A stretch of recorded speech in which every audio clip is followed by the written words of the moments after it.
Minister Draghi, please. Thank you very much.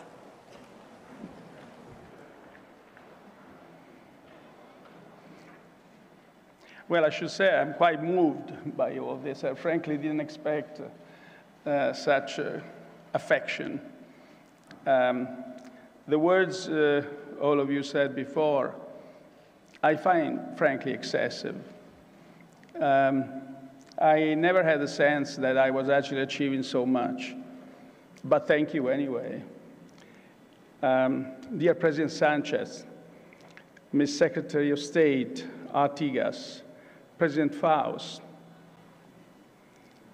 President Bonnet, cara Nadia, Maria Gaia, Jose Manuel, caro Jose Manuel, well, thank you again. What I just said applies entirely to what you said. Just I'm blushing, so you don't see it, but it shows. Well, Professor Mas, thank you for your kind invitation today. I'm very grateful to receive the first ever prize for the European construction of the Cercle d'Economia. As President Faust reminded us, this event has its roots in the intuition of some young economists, professors, and businessmen from Barcelona who back in 1958 decided to found this circle. Such occasions provide a welcome opportunity to discuss openly and freely how to tackle the pressing economic and social issues of our times and how to continue on the path of European integration. The COVID-19 pandemic has dealt a devastating blow to our lives, our societies, our personal behaviors, and had really depressing effects on our society. At least 3.8 million people have lost their lives, and a fifth of that was in Europe. Italy and Spain have been among the hardest hit countries, with more than 200 deaths combined. The uncertainty from the pandemic, as well as the measures adopted to contain it, have also taken a severe toll on the economy. Gross domestic product in the European Union fell by 6.1%, the largest contraction on record. Italy and Spain saw the sharpest reductions with a drop of 8.9 and 10.8 respectively. The development of a number of effective vaccines has set out a clear path out of this crisis. Across the European Union, we've launched ambitious vaccination campaigns that are succeeding in saving lives and reducing the pressure on our hospitals. Nearly 1 in 2 Europeans have received at least one dose of the vaccine, and 1 in 4 have been fully vaccinated. There have been 140,000 new cases across Europe, across the European Union last week, down from more than 1 million only 2 months ago, which shows that we are much better. We aren't finished yet. The vaccination effort has also allowed us to reopen our economies. Growth is bouncing back. The European Commission forecasts that gross domestic product in the European Union will expand by 4.2% this year. But I think in Italy and Spain, the increase is projected to be 4.2 and 5.9 respectively, and I think, frankly, that these figures will be revised upward as confidence, and probably significantly upwards, as confidence returns among companies and families. I think policymakers across the world should take and must take some credit for the speed of this upturn. Throughout the crisis, governments and central banks have put in place a forceful fiscal and monetary policy response to support the economy. I would say an unprecedented forceful response. I don't think I actually remember a fiscal response of this size since the Second World War. Bank regulators have introduced loan moratoria and suspended some of their prudential rules to prevent the risk of a credit crunch. Not only has this prompt policy reaction avoided an even deeper recession and safeguarded millions of jobs, it has also mitigated the risk of hysteresis and paved the way for a rapid economic recovery. But the protracted uncertainty means that the case for monetary and fiscal expansion still remains compelling. Our objective must be to bring economic activity back to at least the trajectory it had before the pandemic. Only then we will be able to say that we have overcome the impact of the health crisis on our societies and on employment. At the moment, however, all projections suggest that we will not reach this objective without additional stimulus. So, we must act on it promptly and effectively.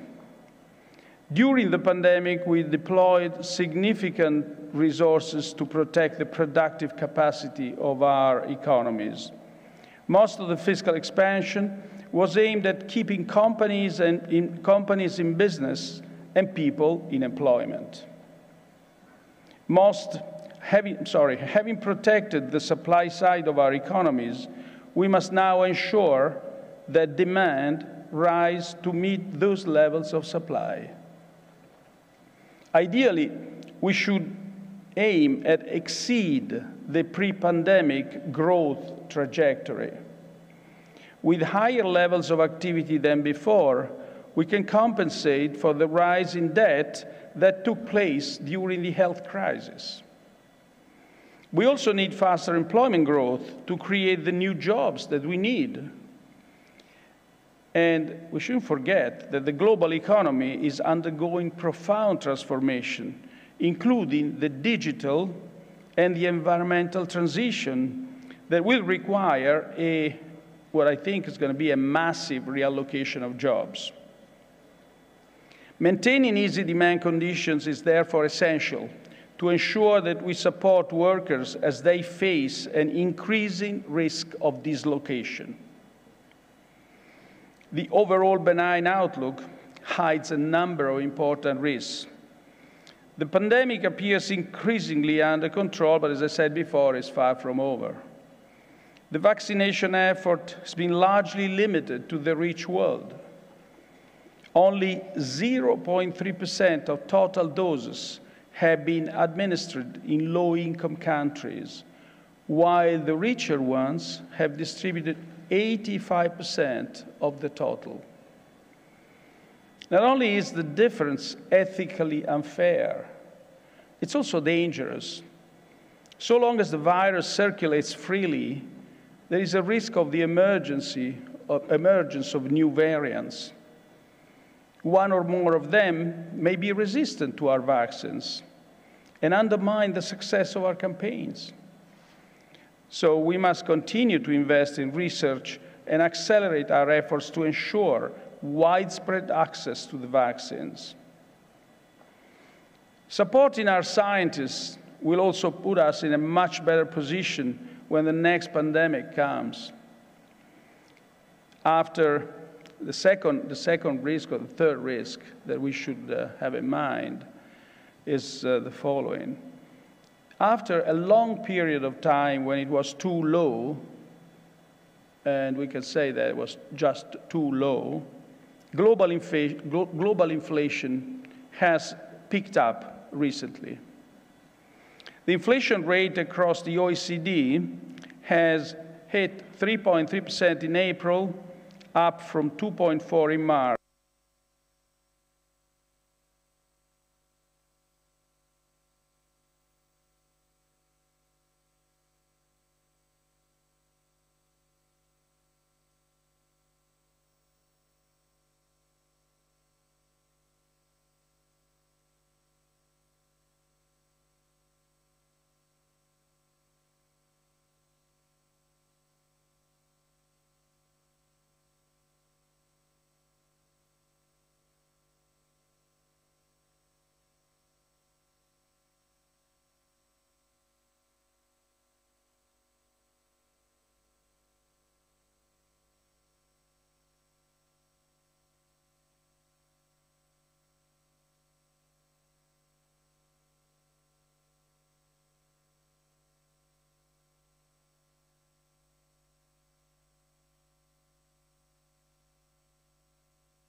we must also monitor the risk of divergence between the Eurozone and the US economy, and what this would entail for the stance of the respective central banks. The behavior of the monetary authorities is especially relevant given the high level of debt across the world. In the European Union, the debt-to-GDP ratio rose by 16.7 percentage points in 2020. In Spain, it jumped by over 25 percentage points, and in Italy by 15.8 percentage points. Moreover, governments have offered generous guarantees to companies. At the end of 2020, they amounted to nearly 450 billion euros for the 4 largest European Union countries alone. In the event of bankruptcies, these guarantees could entail an even higher sovereign debt in the future.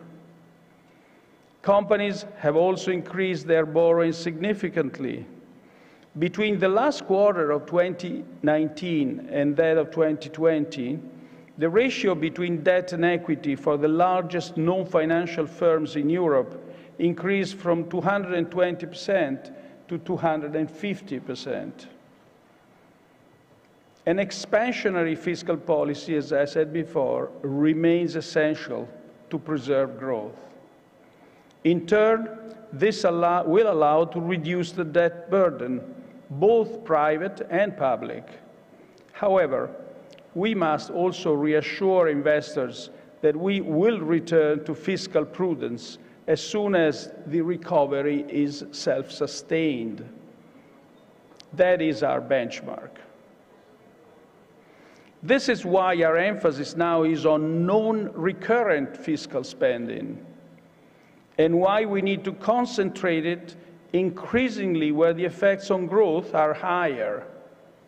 We say where the multipliers are higher. A long-term anchor will help to keep interest rates low and allow governments to continue to boost investment. Finally, we must ensure, and that's the other risk that we don't want to run again, we must ensure that this recovery is both equitable and sustainable. In the recent past, and even in the past not so recent, we somehow forgot the importance of social cohesion.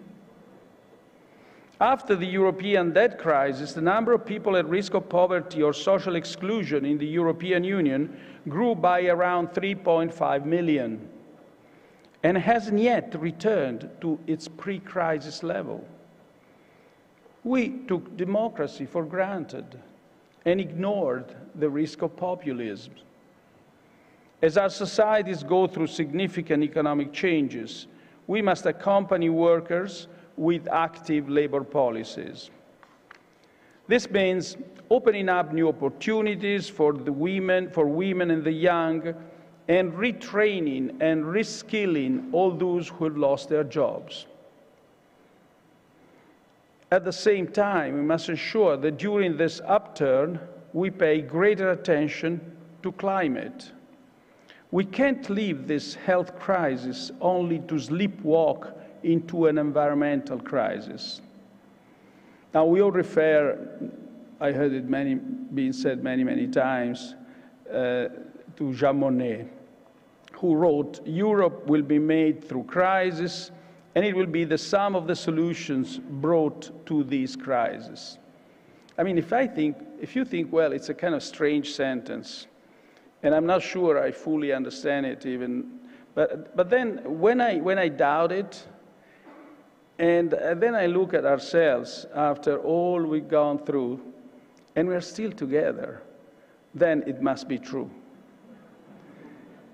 A successful recovery from the pandemic requires coordination, especially within the Eurozone.